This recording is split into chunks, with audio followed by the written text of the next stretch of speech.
I'll pay you off and I'll hold on to the property because I believe in the next 3 years this property is going to be double. You can decide to do that. That's when you can consider doing this. You need to have improved the property, curb appeal, the front, the area, the property. If you want to paint, you need to start painting.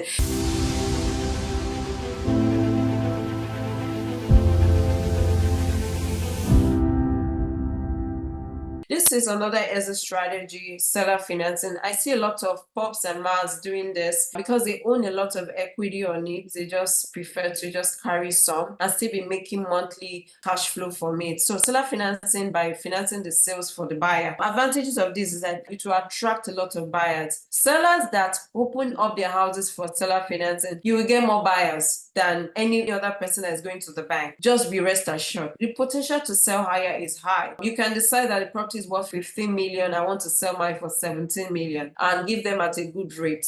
The probability you can do that for seller financing, owner financing is very high. Ongoing income from loan payment. For the seller, you can get income from the loan payment because they'll be giving you money maybe on a monthly basis. You'll be making money still. You've exited from it, but you're still making money from the property you've exited from. I love it. It's very good if you have a lot of equity and all that. Then things you need to consider, this is the disadvantage of this, the risk of buyer's default. So due diligence is very important in this part. The buyer's credit worthiness. You don't want to just give this opportunity to anybody because once they default, that might be a problem for you.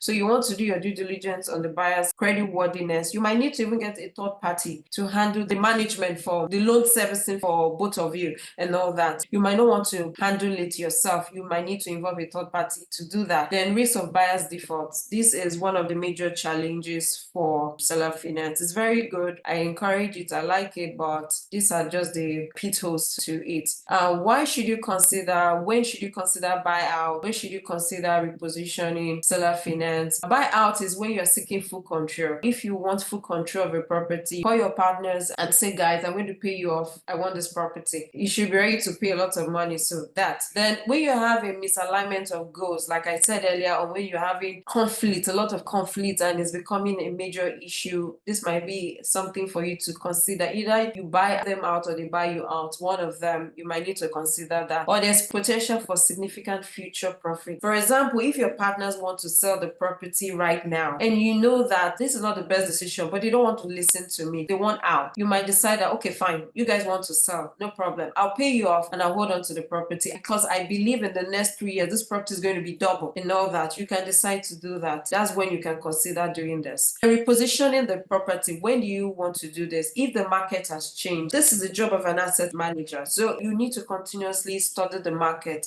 Are people going in? Are we having more people coming? Is there migration or people are leaving? Are businesses leaving?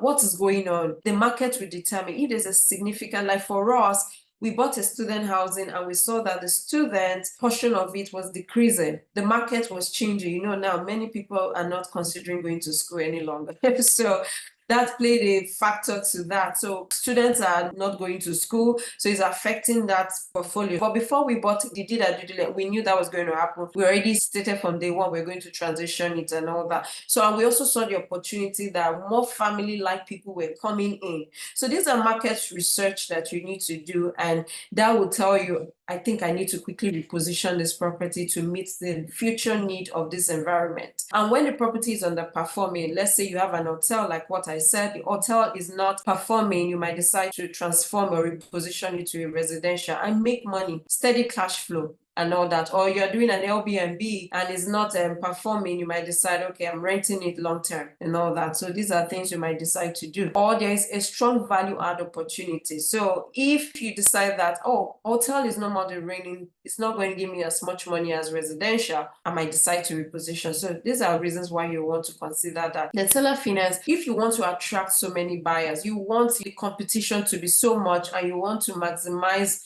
the sale of your property, because the more buyers you have, the more you can do best and finance and give them the premium price for your property. If that's what you want to achieve, premium price, you might want to go that route. Achieve a higher sales price, that is it, or create a steady income stream. So I would advise this for people that are senior citizens. Let's say you are 80 and you do not trust that your kids can handle your assets or portfolio. You might want to set it up in this way that they will get steady income on a monthly basis. Money will keep coming from that asset once you are doing a seller finance and all that. So this might be a strategy if you are elderly, maybe your kids are not interested in managing your assets. It might be something you want to consider to take care of them in the future and all that. So this is my last slide. Before you exit, what are the due diligence preparations that you need to do? As an asset manager, you need to start developing strategies. I'll repeat it again. You make money when you buy, not when you sell. So there are some things you need to be doing.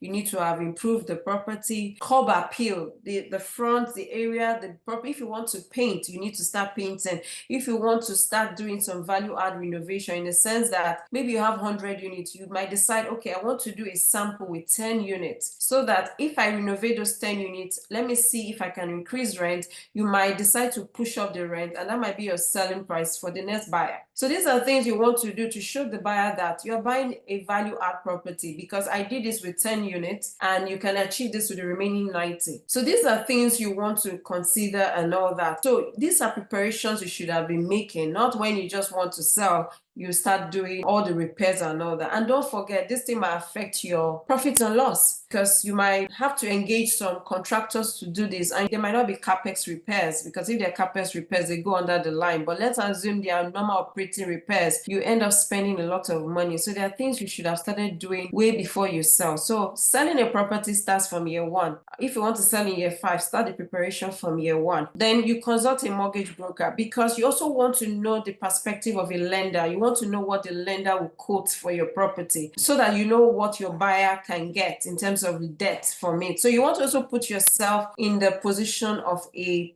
buyer, someone that is buying. How much debt can he get from it? You want to consult a broker. When you consult a broker and they say, your property is worth this amount, this is the loan amount I can give to you, but if you're able to increase your NOI to this, I should be able to give you this. So based on that information that you have, you might decide, okay, my NOI is 900, and the lender is saying if I push it to 1 million, I will get this loan debt. So maybe I need 5 more months or 6 more months to do this. So you work 6 more months, maybe you start pushing up your rent for your units, start pushing them up so that your NOI, and deliberately start reducing your expenses. All these are in preparation to sell your property. Things to consider: your CapEx project, your value add project, your curb appeal, timing of repairs, in preparation for a refi event. You want to do these things before the year you want, because these things can affect your numbers. You don't want anything that's going to affect your profits and loss. So I will end by saying this again: you make money when you buy and not when you sell. So I don't know if anybody has any question. I think I was able to break down different exit strategies that you can embark on in your multifamily. You can even use this for your single family if you are still in that part of real estate. But for us here, we are in the multifamily space. So these are strategies that you can embark on to continue your journey.